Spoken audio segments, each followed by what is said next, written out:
बिस्मिल्लाहिर्रहमानिर्रहीम। शुरू अल्लाह के नाम से जो बड़ा मेहरबान निहायत रहम करने वाला है। अस्सलाम वालेकुम, वेलकम टू माय किचन। आज मैं आपसे शेयर करूंगी चिकन के सालन की बहुत ही लाजवाब सी रेसिपी, जिसे आप एक बार ट्राई करेंगे ना तो बार बार बनाना चाहेंगे, क्योंकि इस सालन में बिल्कुल भी प्याज नहीं तैरेंगे। अगर आप मेरी वीडियो को शुरू से एंड तक पूरा फॉलो करेंगे तो आपकी भी चिकन करी बहुत ही मजेदार बनने वाली है। बिल्कुल देगी स्टाइल में ये बनकर तैयार होगा। और मैंने पहले भी चिकन के सालन की आपसे रेसिपी शेयर की हुई है, जो आप लोगों ने बहुत ज़्यादा पसंद किया, और उम्मीद करती हूँ आज की रेसिपी भी आपको बहुत पसंद आएगी। तो चलिए फिर वक्त ज़ाया किए बगैर इस मज़ेदार और बहुत ही टेस्टी से चिकन करी को बनाना शुरू करते हैं। तो बिस्मिल्लाहिर्रहमानिर्रहीम। सबसे पहले मैंने यहाँ पर 3/4 कप दही ले लिया, और ये नॉर्मल दही है, खट्टा वाला दही नहीं है। इसके अंदर मैं ऐड करूंगी 2 चाय का चम्मच भुना हुआ कुटा हुआ सूखा धनिया, 1 चाय का चम्मच मैंने ऐड किया भुना हुआ कुटा हुआ जीरा, 2 चाय का चम्मच इसके अंदर मैंने लाल मिर्चों का पाउडर ऐड किया। आप अपने टेस्ट के अकॉर्डिंग डाल सकते हैं, और नमक भी आप अपने टेस्ट के अकॉर्डिंग डाल सकते हैं। हाफ टी स्पून मैंने हल्दी पाउडर लिया है, और 1 चाय का चम्मच मैंने कश्मीरी लाल मिर्चों का पाउडर लिया है। तो अब सारी चीजों को हम बहुत अच्छी तरह से मिक्स करेंगे।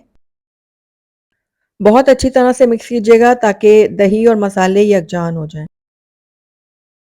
तो चिकन के लिए हमारी मैरिनेशन तैयार है। अब चलते हैं नेक्स्ट स्टेप की तरफ। तो यहाँ पर मैंने चिकन ले लिया है तकरीबन 1 किलो, और यहाँ पर देखिए ये पूरी हड्डी वाली चिकन है। इसको मैंने अच्छी तरह से धो लिया था और छन्ने में डाल दिया था ताकि इसका एक्सेस पानी निकल जाए। अब जो हमने दही वाला ये मिक्सचर तैयार किया था वो डाल देंगे इसके ऊपर, और अच्छी तरह से चिकन के ऊपर कोट करेंगे। ये देखिए इस तरह से। आप चाहे तो ये थाई के पीसेज है ना, लेग वगैरह, इसमें थोड़ा सा कट भी लगा सकते हैं। तो बस अब इसको कवर करते हैं और 15 मिनट के लिए इसको मैरिनेट होने के लिए छोड़ देते हैं। अब चलते हैं नेक्स्ट स्टेप की तरफ। तो बिस्मिल्लाहिर्रहमानिर्रहीम। यहाँ पर मैंने एक कढ़ाई ले ली है, इसके अंदर 1 खाने का चम्मच जो बड़ा वाला होता है वो मैंने घी ऐड किया। आप चाहें तो ऑयल का भी इस्तेमाल कर सकते हैं, लेकिन घी में ये बहुत मजेदार बनेगी। अब इसके अंदर हम ऐड करेंगे प्याज। तो यहाँ पर मैंने 2 दरमियाने साइज के प्याज लिए थे, जिनको रफली काट के मैंने इसके अंदर ऐड कर दिया है।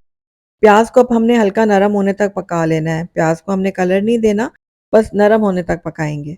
जैसे ही आप देखें ना प्याज थोड़े नरम होना शुरू हो गए, तो बस इस टाइम पे आकर इसके अंदर हम टमाटर ऐड करेंगे। तो मैंने यहाँ पर एक बड़े साइज का टमाटर लिया था, उसको भी रफली काट के इसके अंदर ऐड कर दिया है। टमाटर को भी हम प्याज के साथ कुछ देर के लिए पकाएंगे ताकि ये भी थोड़े से सॉफ्ट हो जाएं। तो यहाँ पर देखिए टमाटर प्याज दोनों बहुत अच्छी तरह से सॉफ्ट हो गए हैं। ये देखिए। तो बस इस टाइम पे हम फ्लेम को बंद कर देंगे, इसको थोड़ा ठंडा होने देंगे, उसके बाद इन दोनों को अच्छी तरह से ग्राइंड कर लेंगे। अच्छा, उसी कढ़ाई में ना अब मैं घी ऐड करूंगी।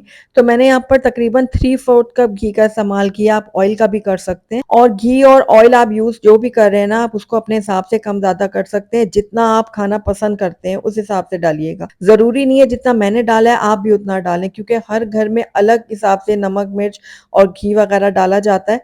तो ये टोटली आपकी मर्जी है। अब इसमें कुछ खड़े मसाले हम ऐड करेंगे। मैंने एक दालचीनी का टुकड़ा लिया है, एक जावित्री का टुकड़ा लिया है, 2 छोटी इलायचियाँ ली हैं, और एक बड़ी इलायची ली है। इसको हम घी में थोड़ा सा क्रैकल करेंगे ताकि इनकी खुशबू जो है ना वो घी में आ जाए। उसके बाद इसके अंदर 1 खाने का चम्मच भर कर मैंने ऐड किया है लहसुन अदरक का पेस्ट। इसको भी हम हल्का सा फ्राई करेंगे कि इसका कच्चापन जो है ना वो खत्म हो जाए। थोड़ी देर फ्राई करने के बाद इसके अंदर हम ऐड करेंगे अपनी मैरिनेटेड चिकन। तो ये सारी की सारी चिकन हम डाल देंगे इस कढ़ाई के अंदर, और उसके बाद चिकन की हमने कुछ देर के लिए भुनाई करनी है।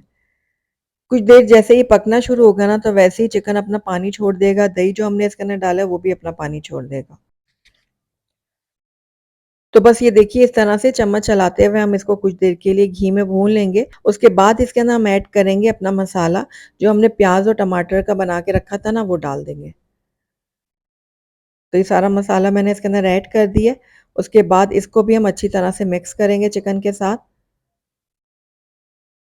और 1 मिनट के लिए हम इसको भी पका लेते हैं। तो 1 मिनट के लिए मैंने इन चीज़ों को पका लिया, और अब देखिए कितना पानी निकल आया है। तो बस अब इस टाइम पे हम क्या करेंगे, इसको कवर करेंगे और मीडियम आंच पे तकरीबन 5 से 6 मिनट के लिए इसको पकने के लिए छोड़ देंगे। तो यहाँ पर देखिए तकरीबन 6 मिनट हो गए थे चिकन को पकते हुए, तो पानी इसका सारा ड्राई हो गया, और ऑयल भी जो है ना सेपरेट होने लगा है। ये देखिए मसाला देखिए कितना अच्छा सा रेडी हुआ है। तो बस अब इसकी हमने दोबारा से भुनाई करनी है, तो फ्लेम को मैंने थोड़ा हाई कर दिया, और हाई फ्लेम में हम इसको 2 से 3 मिनट के लिए भून लेंगे। तो यहाँ पर देखिए चिकन की मैंने अच्छे से भुनाई कर लिया, ऑयल सेपरेट हो गया। अब जितना शोरबा आपने रखना है ना उस हिसाब से इसमें पानी ऐड कर दीजिएगा। तो जिस ग्राइंडर में मैंने प्याज और टमाटर को पीसा था ना, उसी में मैंने 1.5 गिलास पानी डाला, और वो खंगाल इसके अंदर ऐड कर दिए। तो बस इस टाइम पे आप नमक भी चेक कर लें, अगर कम हो तो आप इस टाइम पे ऐड कर लें। तो यहाँ पर नमक बिल्कुल परफेक्ट था। अब आखिर में इसके अंदर मैं ऐड कर दूँगी हरी मिर्चें साबित, इससे बहुत ही अच्छी खुशबू भी आएगी और फ्लेवर भी आएगा। तो ये देखिए 3 अदद मैंने हरी मिर्चें शामिल कर दिया। अब इसको कवर करके हम पकाएँगे तकरीबन 4 से 5 मिनट के लिए। तो ये देखिए 4 से 5 मिनट हो गया था चिकन को पकते हुए मज़ीद और बहुत ही ज़बरदस्त सी खुशबुएँ आ रही हैं और आप देख रहे हैं ऑयल भी इसका सेपरेट हो रहा है। ये देखिए कितना अच्छा शोरबा बना है।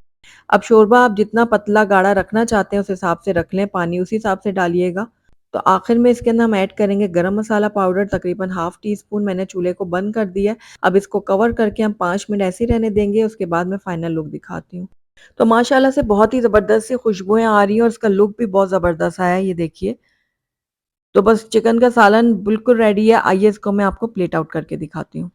अल्हम्दुलिल्लाह हमारा बहुत ही डिलीशियस, बहुत ही मज़ेदार सा चिकन का सालन या फिर चिकन करी बनकर तैयार हो गई है, जिसको बनाना तो आसान है ही लेकिन खाने में भी ये इतनी लाजवाब है कि आप एक बार इस रेसिपी को ट्राई करेंगे ना तो बार-बार बनाना चाहेंगे।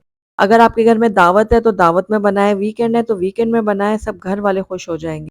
तो ज़रूर ट्राई कीजिएगा और मुझे बताइएगा ज़रूर कि मेरी आज की रेसिपी आपको कैसी लगी। अगर अच्छी लगी तो इसको लाइक भी ज़रूर कीजिएगा और मेरी वीडियो को शुरू से एंड तक देखने का आपका बहुत-बहुत शुक्रिया। Thank you for watching. Allah हाफ़िज़।